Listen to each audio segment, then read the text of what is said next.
Hello, I'm Josh Lewis.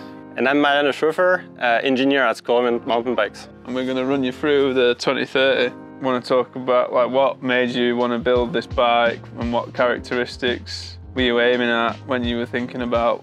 Yeah, basically this was the first bike since we launched the brand with the 4060s. So we were looking a bit to grow the range, and we thought, okay, this is really something we would like to have, a bike which is really kind of rewarding the climbs, but then once you're on top, really make sure you have a SCOR bike, you enjoy the downhill. When I was in development, you got a chance to ride it, so what was your feeling at that moment? As I built it up as a kind of like a jump bike, like 27.5 wheels and single speed and stuff, so I ride it down the road and I'm just like carving, and it just made me want to nose bonk the floor and like pop around and like hop, so yeah, it's really playful. Remember actually when you texted me this, and that's kind of highlighting the two phases the bikes have. Like we really wanted, and this is still kind of a trail bike, which is really just making climbs good and then having a great time on the trails. But we realized actually this bike it's what I call like the trail BMX, or my trail BMX. Yeah. Just having a bike which sure climbs well, but then having a super poppy bike on the downhill and having really a lot of fun. As soon as, you said we're making a 130, I was like, instantly I had a picture in my mind of like a single brake, 27.5. I just like having that kind of bike. It's something that's like developed along the way of like where I wanted to take my riding. And you went quite well building in like full 650B. Yeah, that was like unexpected, not really what we intended.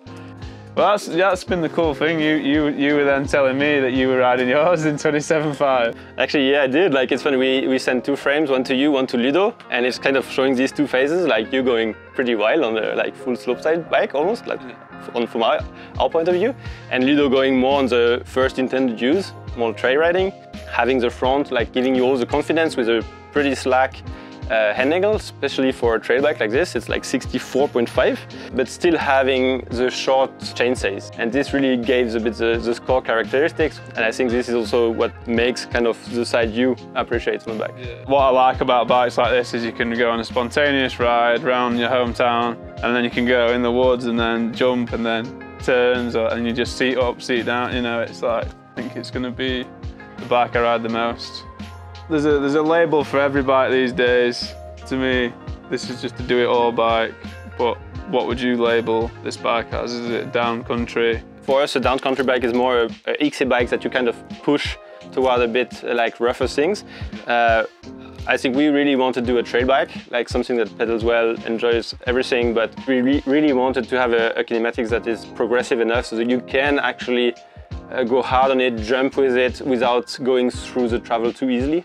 Can you explain why this one's 2030? It's still related to rear wheel travel. It's actually a 120 bike, 140 in the front. Why it's 2030 is actually because the bike can be pushed to 130, still with the same fork. So we don't really intend to do two bikes.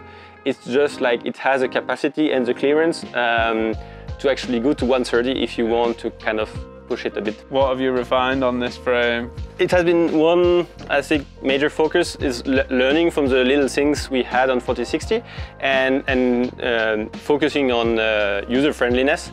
And this started with like, we added the storage.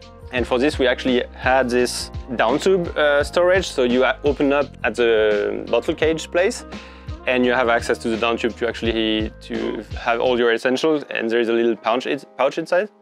One big thing is that you actually can tighten all bolts from one tool. You don't have both access sides.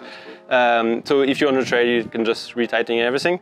So that's one of the things. Also, I sealed the bearings. Obviously, we're using sealed bearings, but still I added O-rings. So the little caps just make the bearing even better protected from the environment. The link is shaped a bit differently.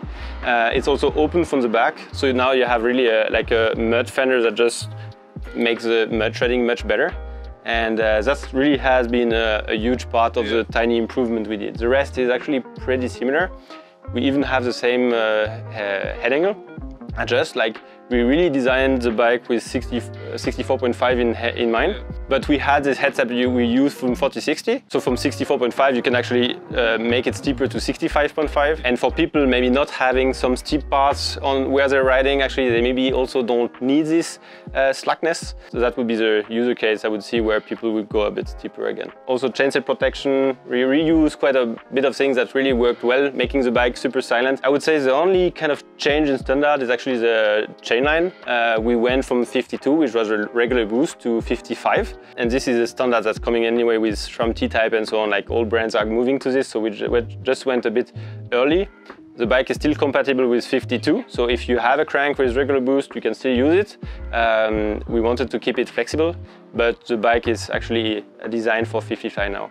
To me, the 2030, what makes us proud of it is the fact that despite we have a lot of bikes in the industry going for very long bikes, and there is kind of a clear trend, but we have our own take on what we can do on a bike to have both the high speed and the confidence, the steep confidence, but having a bike that just wants to be playful.